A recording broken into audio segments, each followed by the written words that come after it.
안녕하세요. SPI 고병기 편집장입니다. K리츠 위클리 전해드리도록 하겠습니다. 지난주 같은 경우에는 리츠 시장이 일주일 만에 다시 하락세로 돌아섰습니다. 20개 리츠의 단순 평균 수익률이 마이너스 0.98%를 기록했고요. 코스피가 마이너스 0.07% 내렸는데 코스피보다 하락폭이 상당히 컸습니다. 이렇게 이제 1% 이상, 이제 1% 가까이 하락을 했는데 연초 이후에 이제 보면 K리츠 주가가 한 주간 1% 이상 하락했던 때는 지난 1월 중순이 마지막이었습니다. 1월 12일부터 19일까지 이렇게 그 1% 이상 하락했던 게 마지막이었고요. 그 이후로 가장 큰 폭의 하락세입니다. 사실 그 이후로는 리츠 시장은 추세적인 상승세를 기록했습니다.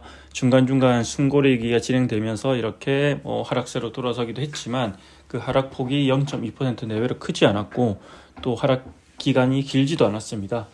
이를 감안하면 이제 지난주 같은 경우에는 다소 낙폭이 컸다고 이렇게 볼 수도 있을 것 같은데요. 배당락의 영향이 가장 컸던 것 같습니다. 배당락으로 주가가 크게 하락했던 리츠들이 있었고 이를 제외하면 0.5% 정도 하락했습니다.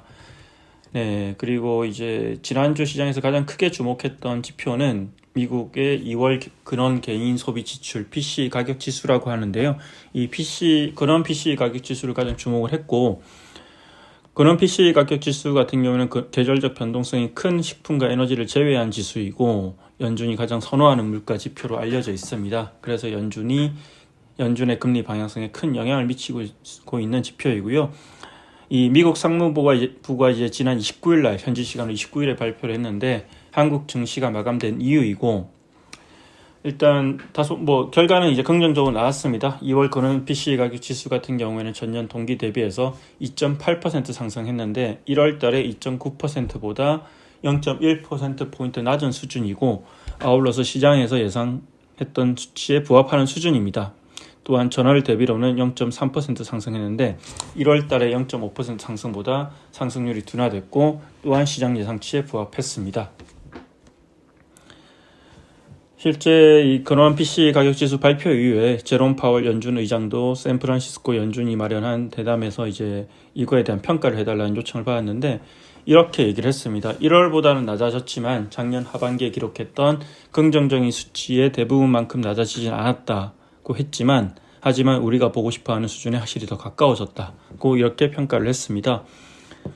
네, 그리고 미국 10년물 국채 금리 추이도 한때 지난주 4.3%까지 올랐다가 지금 4.2% 수준을 안정적으로 유지를 하고 있고요. 이번 주 같은 경우에는 연준 인사들의 연설이 대거 예정되어 있습니다. 아무래도 이제 최근 어떤 물가와 관련된 지표 발표도 있었고 FOMC가 지지난주에 열렸기 때문에 또 이 연준 인사들이 물가, 고용 그리고 미국 경제와 금리에 대한 생각들을 어떻게 밝힐지가 되게 중요할 것 같고 이를 통해서 연준 내부의 분위기와 생각을 읽을 수 있을 것으로 예상됩니다. 또한 5일에는 3월 비농업 고용 보고서와 실업률 발표가 예정되어 있는데 최근 연준의 얘기를 들어보면 이런 물가뿐만 아니라 고용도 상당히 중요하게 보고 있다. 이런 이제 발언들을 계속 하고 있기 때문에 상당히 중요한 수치 이벤트가 될 것 같습니다. 네, 개별 리츠별로 조금 더 살펴보겠습니다. 지난주 같은 경우에는 전체 20개 리츠 중에서 15개 리츠가 하락하고 4개 리츠가 상승했습니다. 전주와 정반대죠. 전주 같은 경우는 15개 리츠가 상승하고 5개 리츠가 하락했는데요. 정반대 현상입니다. 가장 낙폭이 컸던 리츠는 신한 알파 리츠입니다. 신한 알파 리츠 같은 경우에는 한 주 동안 5.29% 내렸는데요. 배당락 영향이 가장 컸습니다. 신한 알파 리츠 같은 경우에 지난 28일이 배당락일이었고 실제 이날 하루 동안에만 5.22%를 내렸습니다. 특히 이번에는 특별 배당까지 있기 때문에 하락폭이 더 크게 나타난 것으로 풀이되고요. 마스터원 프리미어 리츠 역시 배당락 여파로 크게 하락했습니다. 한 주 동안 4.19% 내렸는데요. 주가가 다시 한번 3,000원 아래로 내려왔습니다. 네. 그리고 이지스 밸류 리츠가 지난주에 좀 이슈가 많이 됐던 리츠인데요. 이지스 밸류 리츠 역시 한 주 동안 2.47% 하락을 하면서 크게 내렸습니다. 이지스 밸류 리츠 같은 경우에는 지난주 이제 북미 데이터 센터 포트폴리오 자산 가치 하락 이슈가 제기가 됐는데요. 이 이슈가 이제 최근에 제기가 됐는데 좀 더 살펴보면 일단 이제 이 북미 데이터 센터 포트폴리오 같은 경우는 지난 2021년 말에 매입한 자산이고요. 근데 이제 최근 이자 비용 증가와 자산 가치 하락 등으로 인해서 2023년 3분기 말 기준으로 투자 원본인 138억 원이 전액 손상 차손 처리되었다는 이제 지적이 있었고 관련 기사들도 나왔었죠. 이에 따른 영향으로 주가 하락폭이 컸던 것으로 이제 분석이 되는데요. 이 부분에 대해서는 뭐 일단 이제 여러 가지 이 이야기에 나온 배경이 있지만 그 배경에 대해서는 여기서 설명하는 것은 좀 적절하지 않을 것 같고요. 일단 이제 이거와 관련된 이제 여러 의견들을 한번 보면 이경자 삼성전력연구원이 이제 보고서를 냈습니다. 관련해서. 근데 이제 보고서를 보면 투자 원본인 138억 원은 이스밸류 리츠 순자산 가치의 NAV의 2.5%에 불과하고 이스밸류 리츠 최종 배당에도 영향 없다. 그리고 심지어 최근 주가 하락으로 해당 이슈가 주가에 충분히 반영되었고 최근 이제 인공지능발 데이터센터 시장 호황과 금리 인하 등을 감안하면 장기적으로 자산가치 회복이 예상된다. 이렇게 이제 밝혔습니다. 그리고 이제 물류센터 매각이 지연되고 있다. 이런 이제 얘기도 있었는데, 뭐 이 자체는 뭐 이것도 사실 새로운 내용이라고 볼 수는 없습니다. 뭐 물류센터 자체가 지금 보면 매각이 쉽지 않은 상황이고 실제 거래도 되게 둔화되고 있기 때문에 그 맥락에서 이해를 하면 될 것 같고요. 이경자연구원의 보고서를 좀 더 살펴보면 이스밸류 리츠에 대해서는 이렇게 평가를 했습니다. 오히려 이스밸류 리츠 같은 경우에는 코어 오피스 리츠로 리포지셔닝을 한 후에 포트폴리오 가치 증대, 대표노 빌딩 일부를 우선주 형태로 매각하는 조기 수익 실현 등의 계획이 차질 없이 진행되고 있다는 점에서 주목해야 한다고 강조를 했습니다. 그리고 이제 연초 이후에 주가 크게 하락했던 리츠들이 많이 이렇게 상승하는 모습을 보였는데요. 근데 지난주 같은 경우에는 이제 이러한 이제 주가가 많이 내렸던 리츠들이 또 큰 폭으로 좀 내리는 그런 현상이 나타났습니다. 롯데리츠, 미래에셋 글로벌 리츠, 미래에스엠에스 리츠 같은 경우는 아직도 주가가 3,000원 초반에 머물러 있는데요. 지난주에 이제 롯데리츠가 마이너스 2.12%, 그리고 미래에셋 글로벌 리츠가 마이너스 1.93%, 미래에스엠에스 리츠가 마이너스 1.52% 하락하면서 1% 이상 하락했고 다소 큰 폭으로 내렸습니다. 반면에 이제 KB스타 리츠 같은 경우는 한 주 동안 1.67% 올라서 가장 큰 폭으로 올랐고요. 이리츠 고퀄랩도 1.52% 올랐습니다. KB스타 리츠는 전주에 이제 JR 글로벌 리츠 두 개가 많이 비교되는 리츠죠. 둘 다 유럽 자산이 크기 때문에 많이 비교되는데, 지난주에 이제 오랜만에 주가를 역전했는데 또 이번 주에 이렇게 오르면서 JR 글로벌 리츠와의 어떤 격차도 다소 좀 벌어지는 그런 현상이 나타나고 있습니다. 두 리츠 다 이제 올해 말에 리파이낸싱 이슈가 있고 특히 이제 JR 글로벌 리츠 같은 경우는 1조 규모의 리파이낸싱이 있기 때문에 여러 가지로 이제 배당에는 이제 부정적인 영향을 줄 것으로 예상이 됩니다. 네, 그리고 지난주에는 올해 상장 리츠 첫 IR 행사가 있었는데요. 네, 지난 3월 28일에 한국 리츠 협회가 마련한 1분기 상장 리츠 IR 행사입니다. 이번에는 이제 롯데리츠, 삼성 FN 리츠, D&D 플랫폼 리츠 등 3개 리츠가 참여를 했고요. 다만 좀 아쉬운 점은 이제 각 리츠별로 주주총회 등이 있고 해서 이제 참여한 리츠가 많지는 않았습니다. 2018년 이후에 상장한 리츠가 20개인데 그 중에 단 3개만 참여를 했고요. 사실 이게 뭐 한국 리츠 협회 IR뿐만 아니라 또 4월 달에는 삼성증권이 이제 마련하는 IR 행사가 있습니다. 뭐 한국 리츠와 삼성증권 같은 경우에는 매년 상반기 하반기 나눠서 이렇게 하고 있기 때문에 사실 갑자기 마련한 건 아니고 예정된 행사인데 사실 좀 다소 아쉬운 감이 있는 것 같습니다. 사실 두 행사가 겹칠 수밖에 없는 부분이 있고 또 상장 리츠들이 이제 한 달 간격으로 두 행사 동시에 참석해서 뭔가 새로운 내용을 얘기하는 것은 거의 불가능에 가깝기 때문에 모든 리츠들이 이제 이 행사를 다 참여할 수는 없고 또 주최 측에서도 최근에 어떻게 보면 다 초대하는 그런 분위기 아니기 때문에 앞으로 이런 리츠 IR, 단체 IR을 어떻게 할지는 좀 고민을 해볼 필요가 있을 것 같습니다. 네, 뭐 이렇게 이제 어쨌든 많지는 않았지만 어쨌든 최근 수장이 바뀌면서 그간 소극적인 외부 소통에서 벗어나서 적극적인 IR과 외부 자산 편입을 검토하고 있는 롯데리츠, 그리고 작년 4월에 상장한 후에 1년 동안 거의 이제 조용했던 삼성 FN 리츠, 그리고 최근에 이제 이슈들이 많은 D&D 플랫폼 리츠가 참석했다는 점에서 나름 이제 눈길을 끄는 이제 리츠들이 있었고요. 일단 이번 행사에서 나온 리츠들의 어떤 주요 이야기들을 한번 살펴보겠습니다. 먼저 롯데 리츠입니다. 롯데리츠 같은 경우에는 뭐 최근 한 1, 2년 동안 리파이낸싱 이슈에 매몰되어서 성장 전략을 부재했고 외부의 소통이 너무나 소극적이었다. 이런 지적들이 많았던 리츠이고 실제 뭐 거의 뭐 한 1, 2년간 리파이낸싱 이슈에 대응하는 데만 급급했던 것 같습니다. 또 2021년 12월 이후로 신규 자산 편입도 없었습니다. 그러다 보니까 이제 사실상 성장 전략이 없어 보인다. 이런 지적도 많이 받았는데요. 그래서 이번 IR에서는 기존 대비 상세하게 투자 전략을 소개하기도 했습니다.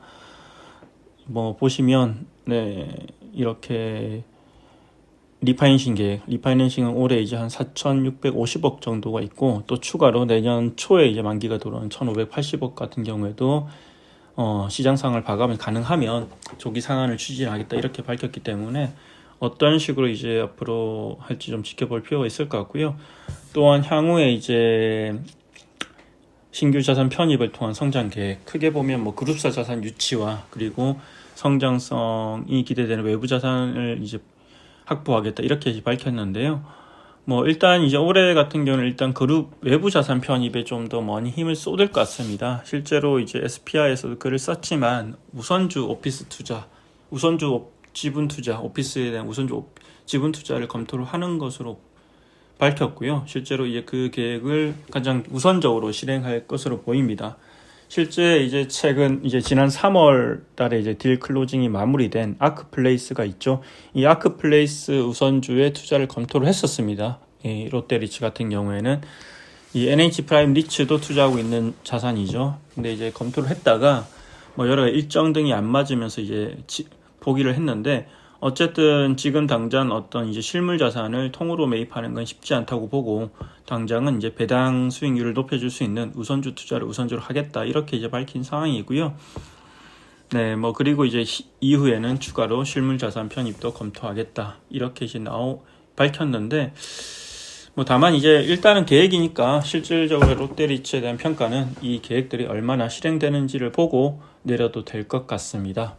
그리고 삼성 FN리츠도 있었는데요. 삼성 FN리츠 같은 경우에는 뭐 사실 하나리츠도 마찬가지지만 이 두 리츠는 작년 초에 상장하고 나서 거의 1년 동안 조용했습니다. 주가도 거의 뭐 5,000원에서 이제 5,000원에서 거의 움직이지 않고 있는데요.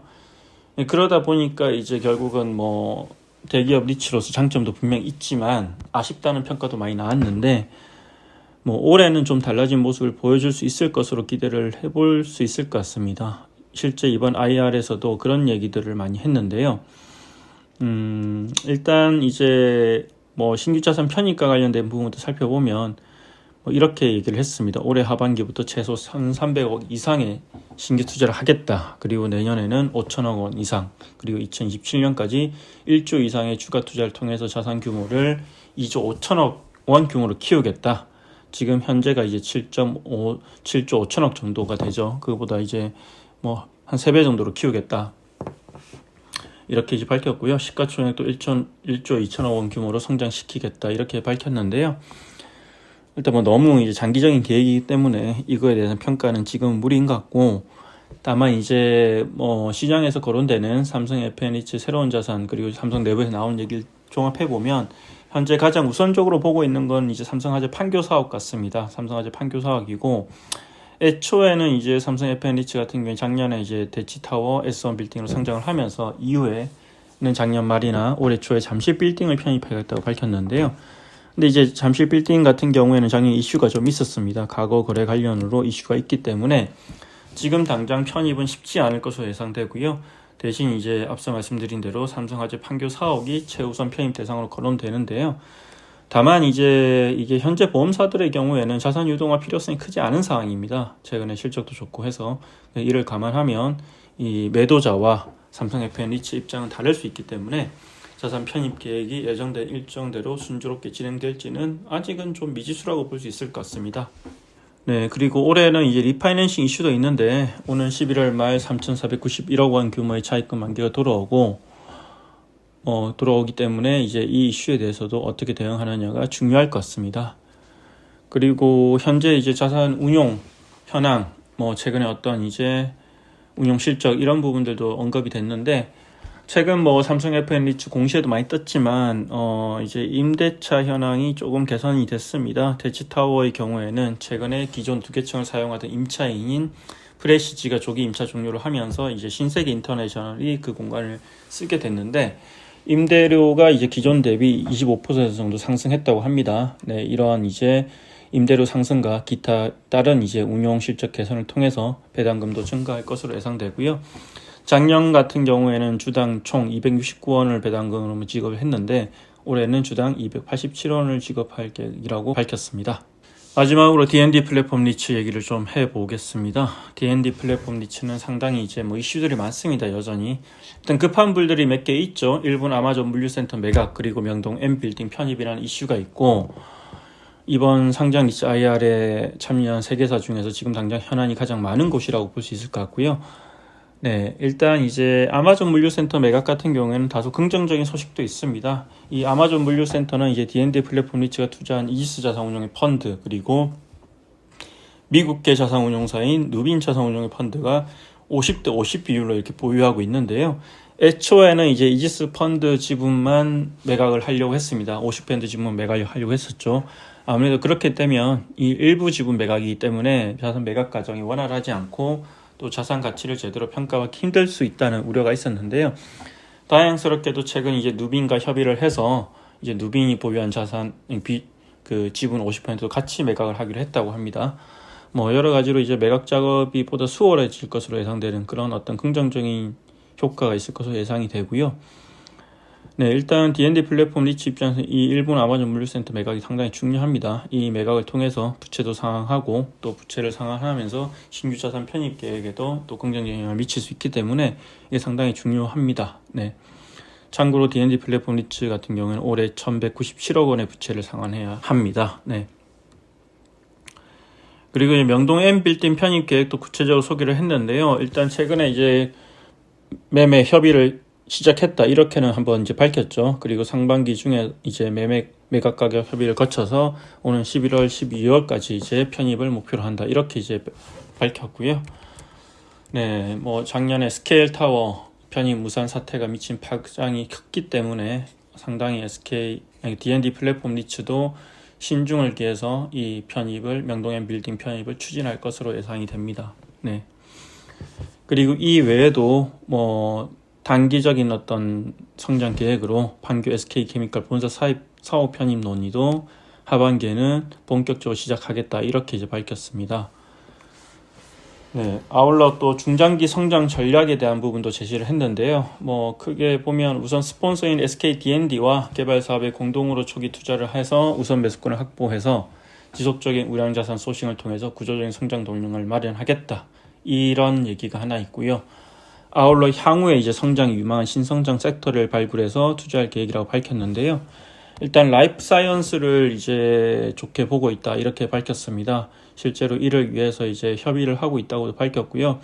우선 이제 이 아이리스 랩이라고 성수동의 이 뭐 공유 실험실 랩을 운영하고 있는 업체인데 이 아이리스 랩과 공동으로 라이프 사이언스 오피스 투자 구조를 협의 중이라고 밝혔습니다.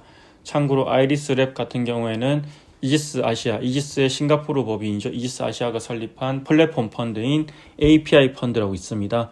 아시아 플랫폼 인베스트먼트라는 펀드인데 이 펀드가 최근에 투자한 어떤 회사이기도 합니다. 네, 그래서 이 회사와 함께 라이프 사이언스 오피스를 만들려고 협의하고 있다. 이렇게 이제 D&D 플랫폼 리츠가 밝혔습니다. 네, IR은 뭐 사실은 이제 많은 얘기도 있었지만 작년 하반기 때 뭐 한국 리츠 협회나 삼성증권이 마련한 IR에서 이제 리츠들 했던 얘기들을 보면 결국 이 IR 물론 중요합니다. 여기서 이제 어떤 얘기를 하는지 중요하지만 실제로 이제 결과적으로는 이 IR에서 했던 얘기들이 얼마나 제대로 지켜지는지가 더 중요할 것으로 보입니다. 마지막으로 하나만 더 얘기하고 이제 오늘 이번 주 K-리츠 위클리는 마무리하겠습니다. NH농협 리츠 운용 얘기인데요. NH농협 리츠 운용 같은 경우는 최근 서철수 대표가 퇴단을 하기로 했죠. 이미 이제 SPI에서도 얘기를 전해드렸고 서철수 대표는 신세계 쪽으로 가서 또 리츠를 새로 만든다 이렇게 말씀드렸는데요. 이제 서철수 대표 같은 경우에는 2018년부터 NH농협 리츠 운용 설립 당시부터 수장을 맡아왔고 네, 상당히 오랫동안 한 6년 가까이 수장을 했죠. 근데 이제 NH농협 리츠 운용이 그동안 선보였던 리츠가 NH프라임 리츠와 NH오런리츠 두 가지가 있는데, 뭐 사실 서 대표에 대한 평가는 이제 많이 엇갈립니다. 뭐 어쨌든 초기 어떤 회사를 잘 기반을 닦았다는 평가도 있지만, 또 NH프라임 리츠와 NH오런리츠가 여러 가지로 어떤 경쟁력 그리고 향후의 어떤 성장 전략의 어떤 부분에 있어서 많은 챌린지가 있기 때문에 평가는 좀 분분한 편이고요. 다만 한 가지 확실한 부분은 이 서 대표가 있을 때는 실질적으로 이제 NH농협금융그룹과 시너지가 크게 나지는 않았다고 볼 수 있을 것 같습니다. 실제로 뭐 지금 NH프라임 리츠나 NH오런리츠에 담겨있는 자산들 보면 NH농협금융그룹과 시너지가 나는 자산이 거의 없습니다. 그렇기 때문에 거의 지원이 전무했고요. 그런데 이번에 이제 NH농협 리츠 운용을 이끌 새 신임 대표이사가 선임이 됐는데, 이번에는 이제 서철수 대표와 달리, 서 대표는 참고로 이제 그 NH 사람은 아니었죠. 원래 이제 산업은행이라든지 한국투자금융그룹의 어떤 운용사 그쪽 계열에서 어떤 사람이고, 근데 이번에 새롭게 이제 뽑은 수장 같은 경우에는 정통 NH맨입니다. NH농협금융그룹에서 잔뼈가 굵은 이제 임정수 전 농협은행 자금부장이고요. 임 내정자 같은 경우에는 이제 1991년도에 농협에 입사를 했습니다. 거의 30년 동안 농협에 근무를 했는데요. 농협에 입사를 해서 농협중앙의 금융전략팀장, 그리고 뭐 농협금융지주 이사의 사무국장, 농협은행 정부서울청사 지점장, 그리고 미래전략부장 및 자금부장, 그리고 농협자산관리 전무 등을 영입했고, 거의 뭐 농협금융그룹 안에서 안 해본 일이 없었다고 할 정도로 많은 일들을 오랫동안 30년 이상 해왔고, 농협 내 다양한 법인에서 기획과 투자 그리고 현장 영업을 두루 경험한 인물이기 때문에 상당히 이제 좀 기존의 어떤 서철수 대표와는 색깔이 많이 다른 그런 이제 대표라고 할 수 있을 것 같습니다. 이상으로 K리츠 위클리 전해드렸습니다. 고맙습니다.